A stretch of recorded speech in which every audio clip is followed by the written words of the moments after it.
স্টুলে mucus দেখা যাচ্ছে, সবাই সেটাকে বলেন ডিসেন্ট্রি।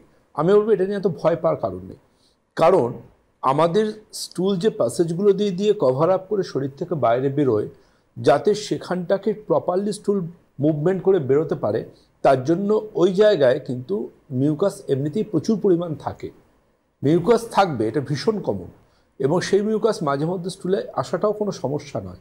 কিন্তু লক্ষ্য করতে হবে যে সেই মিউকাসের কালারটা কি হোয়াইট, সেই মিউকাসের কালারটা ইওলিস, নাকি সেই মিউকাসের কালারটা মারুন, নাকি সেই মিউকাসের সাথে ফ্রেশ ব্লাডও থাকছে। আচ্ছা, এই চারটের মধ্যে যেই কালারের মিউকাস তিনি পাচ্ছেন সেই মতো ট্রিটমেন্ট হবে।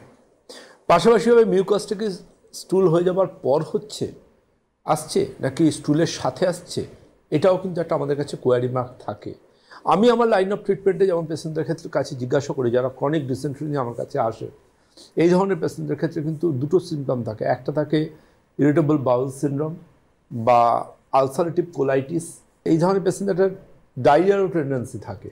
পেশেন্টসের ক্লিনিকে বলেন যে ডাক্তারবাবু নাভির চারদিকে একটা ব্যথা হয়, স্প্যাজমোটিক পেন, মানে বাংলায় কি বলবো এটাকে, মোচড় দেওয়া ব্যথা, এবং দেন অ্যান্ড দেন আমাকে বাথরুমে যেতে হয়, এবং বাথরুমে গেলে মিউকাস আসে স্টুলেতে। তো এই জিনিসটা কিন্তু পূরণ হতে থাকে, এটা কিন্তু অতি অবশ্যই অ্যামিবাসিস।